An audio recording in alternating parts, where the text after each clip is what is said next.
Hello, everybody. Welcome back to Cinema Savvy. It is myself, George, bringing you a very special discussion. And today we are going to be talking about the 2025 Emmy Awards that happened last night.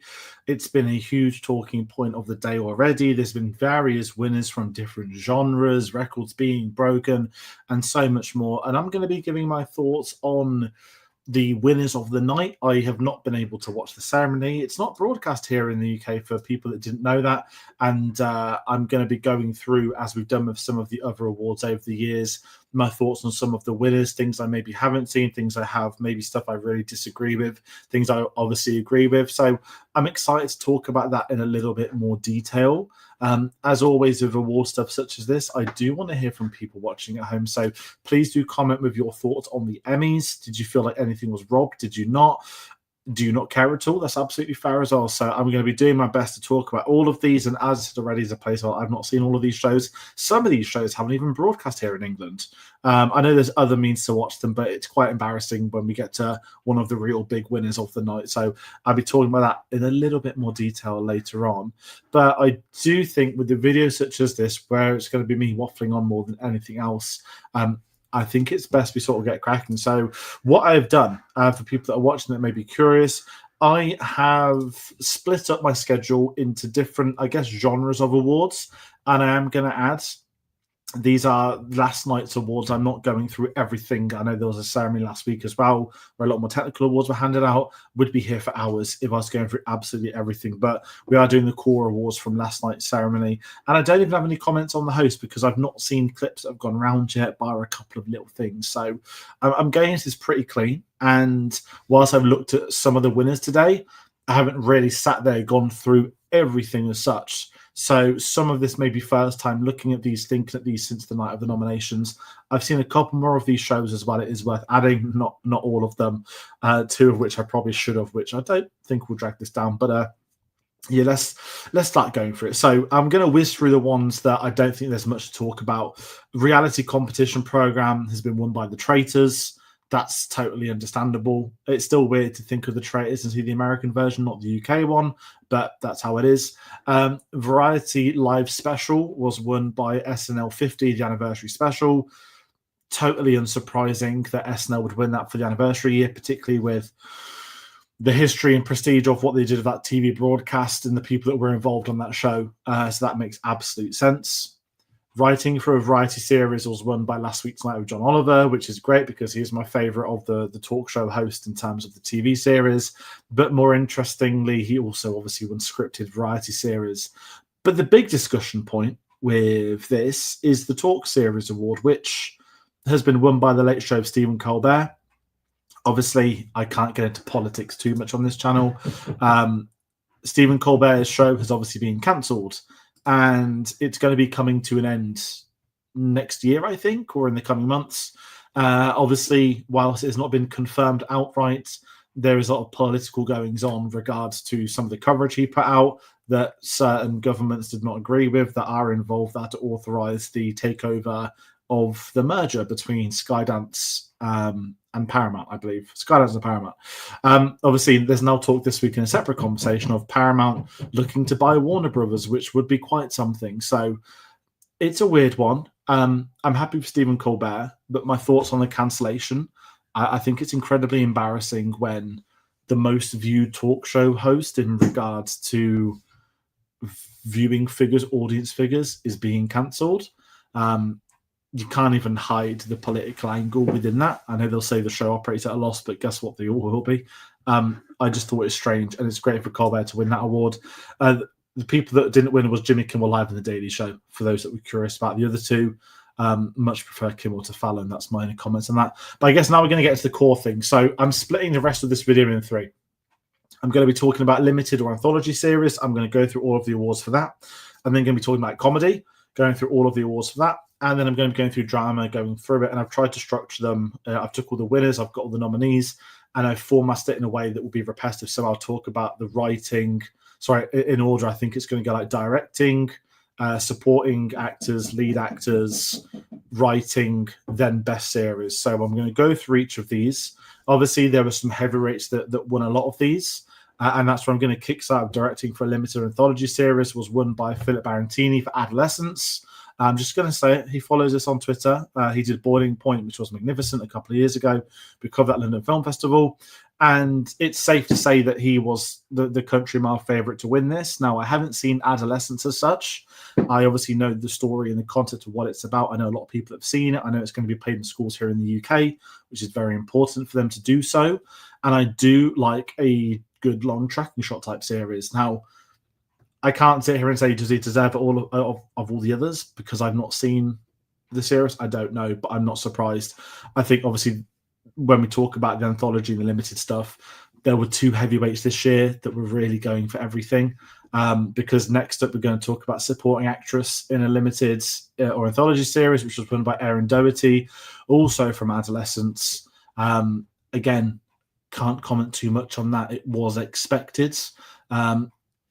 Even the supporting actor victory for Owen Cooper, which we're going to talk about, the fact that a 15-year-old child has won Best Supporting Actor is magnificent.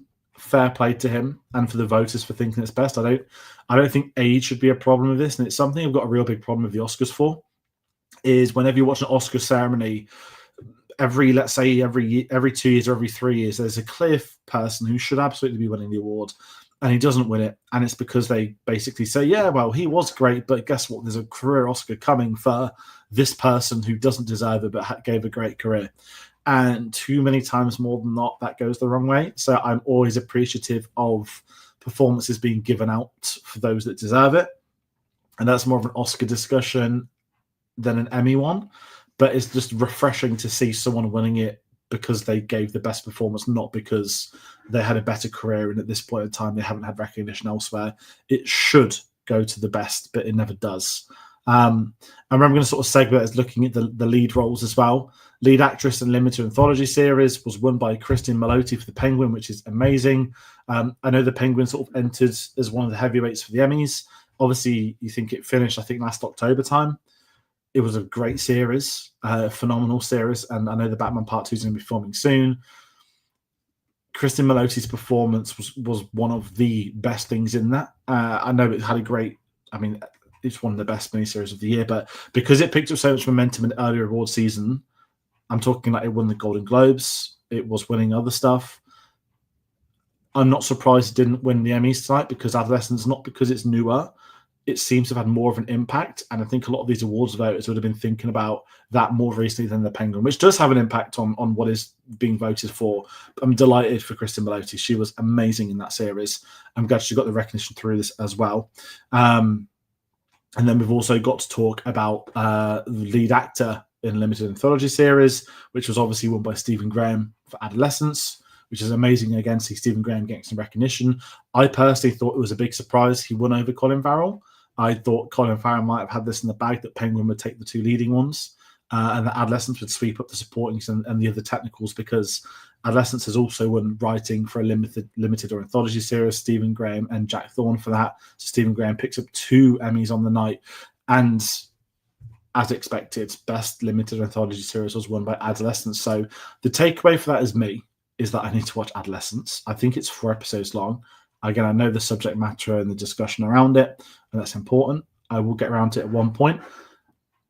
I just haven't seen an awful lot of TV this year, and some of the TV I have watched, I have ended up like binging across time off from work, and I've got a lot of time off in October, but that is probably going to be for London Film Festival. But I'm going to move away from the anthology stuff now to talk about comedy.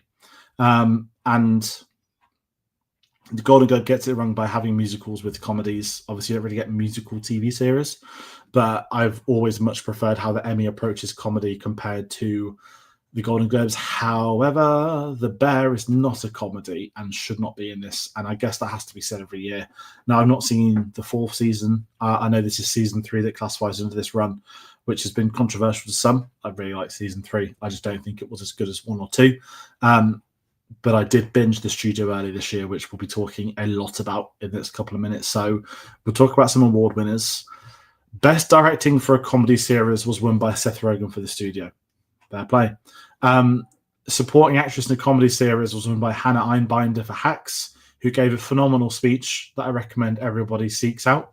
to have a look at that, really listen to what she had to say on that. That's an important one. I haven't seen Hacks. I can't comment on this, but it was an incredibly stacked category, that one. And Best Supporting Actor in a Comedy Series was won by Jeff Hiller in Somebody Somewhere. Lead Actress in a Comedy Series was won by Jean Smart in Hacks again. And Lead Actor in a Comedy Series was won by Seth Rogen for The Studio.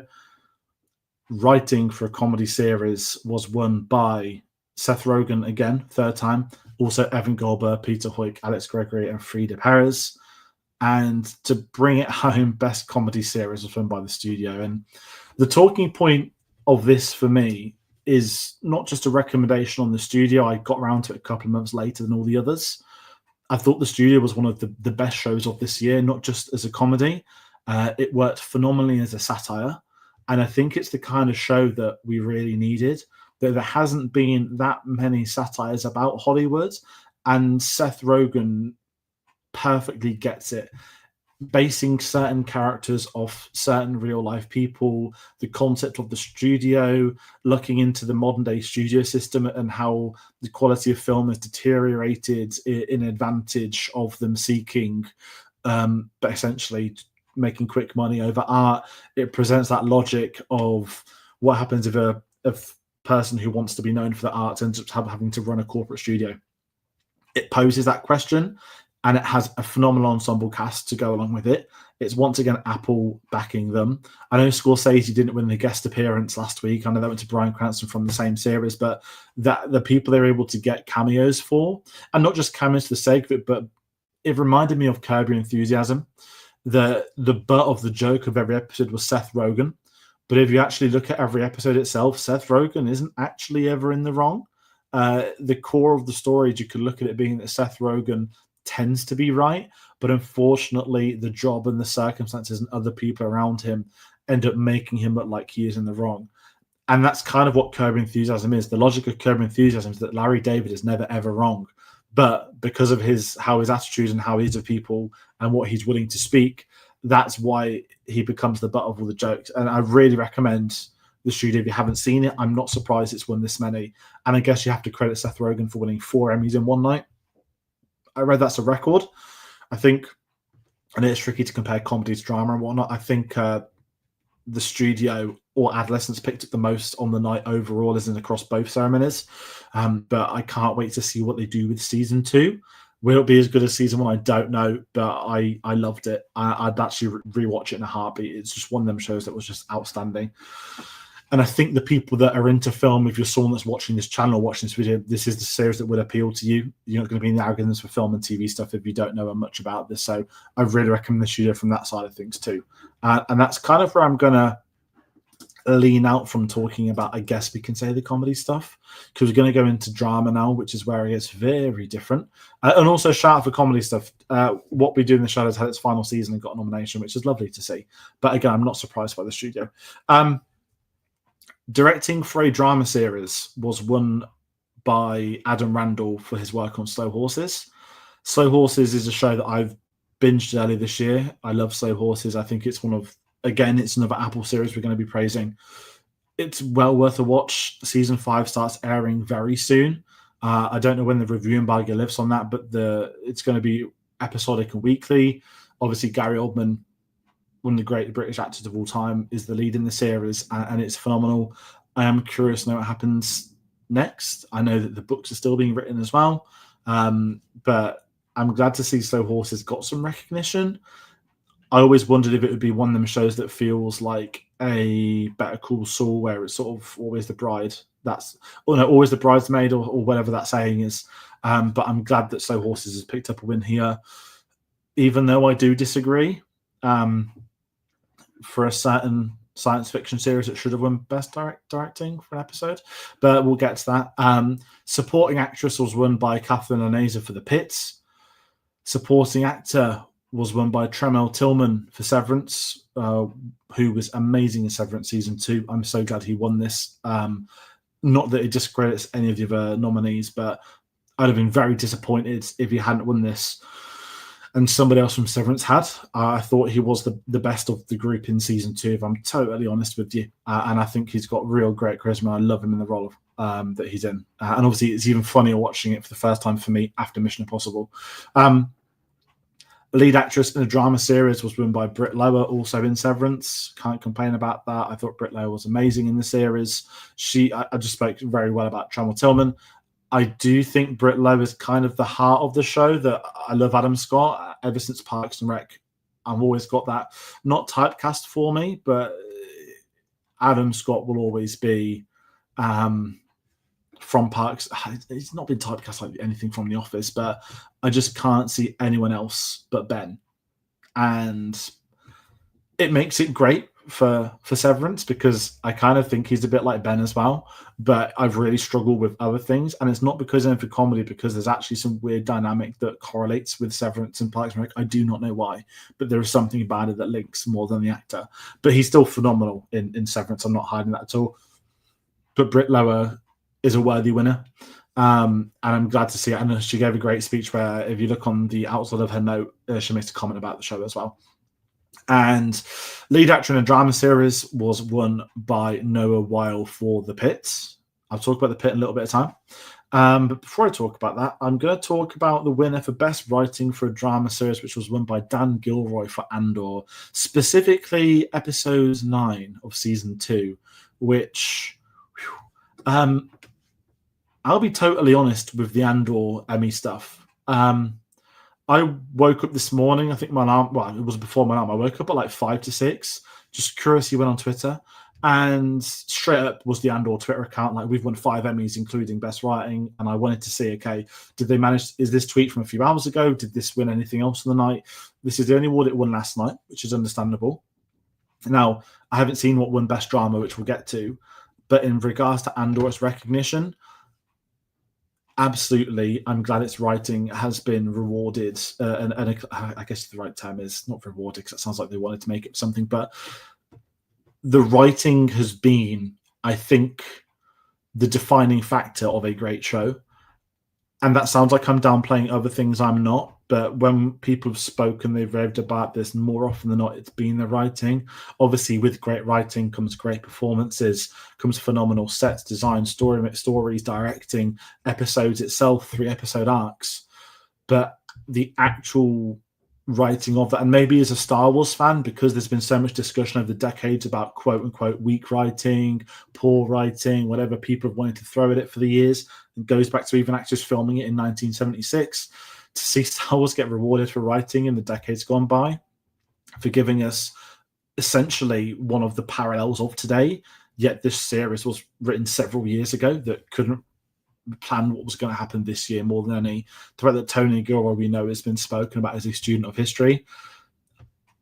I'm so happy that it's won Best Writing for a Drama Series. Now, I know that's not Best Drama Series, and I'd need to see something else to determine if Andor was robbed or not. I do think it was robbed of director, and it absolutely should have been season 2, episode 8 for that. But I'm glad there's been recognition episode 9, and the fact that it is not just always Mon Mothma's speech, but that episode specifically, I'm glad they put forward for that. And most of the awards they put forward for was episode 8 or episode 9 of that series. But it's what a delight Star Wars. And for a series that, whilst it's been popular, it's been in the limelight for decades, it's not had really the accolades since 77. You can look at Oscar wins from 1883, and I think it was always like honorary visual effects type ones. It was never other awards. So it's great to see the TV format, it getting there for many, many nominations, and obviously a big, big win here. So that's phenomenal for Star Wars. Very happy for them. And I'm delighted to see what Tony Gilroy chooses. I know Dan Gilroy's won this, but just respectively of the Andor conversation, I can't wait to see Tony Gilroy's next few projects. And that leads me to talking about Best Drama Series for the night. It was won by The Pit. And that's why I've been very quiet on The Pit, because I haven't seen it. It's not been released here in the UK. It's streamed on HBO Max in the States. There's no way to watch it legally here. I would like to see it. I've heard a lot of great stuff about it. I know it's shooting a second season now. I've read a report that there's apparently some big names want to guest star, and they've been very politely declined, because that's not what the show is about. And I respect any showrunner and any crew member that puts that idea forward. When it's released here, I will watch it. But just looking at the other nominees, we had Andor, The Diplomat, The Last of Us, Paradise, The Pit, Severance, Slow Horses, The White Lotus. I'm going to make a controversial remark and not single it out in a horrible way. The Last of Us Season 2, I don't think had any business being up for as many awards as it did. There's some great performances, particularly Pedro Pascal, who appeared in sort of less than half the episodes. I was surprised at how many accolades this season received. I don't think it was a bad season. I don't think it was even an average season. I think it was good, but I didn't have it down as Emmy Best Drama Series nominee, XYZ nominations going along with it. Was that the HBO banner and the hangover from season 1 carrying it? Potentially. Meanwhile, you've got shows like Severance, which is superb, although I prefer season 1 to season 2. I thought Severance might be the favourite. You've got Slow Horses, which has just been consistently outstanding across its multiple seasons, which I don't know if it'll ever get the recognition in something like this. It's kind of what I said about Better Call Saul. It feels like one of them shows that will just always be there or thereabouts, but never truly there. I know obviously they've wrapped on season 6 and they're going up to shoot season 7 now. I know that Will Smith, not the one I'm thinking of, the other Will Smith from the thick of it, he's not going to be writing from season 6 onwards. So we don't know what changes there might be to the structure of that. And obviously I've spoken about Andor already. So a bit of a short video tonight, something a little bit different to what we've done on the channel before. It is nice to talk about the Emmys, albeit I can't give too much detail on the winners, but I guess the take-homes is Seth Rogen has had an outstanding evening, as is the cast and crew of Adolescence, The Pit, and as Star Wars nerds are going to be delighted at the fact Star Wars took home a major accolade that the series has never had. So that is me rounding out from this Emmy discussion. Obviously, it's not award season yet. This is 2025 award season playlist still. We will obviously be moving into film festival season here in the UK. I know we've had Toronto, we've had Venice, Cannes was earlier this year. We've got London Film Festival next month.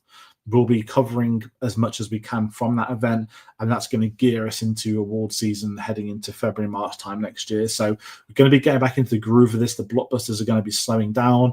We've got the Tron videos that are coming tomorrow and the day and every Tuesday moving forward. There's lots to look about on the channel, so that's going to be me rounding out. I hope you've all enjoyed this discussion.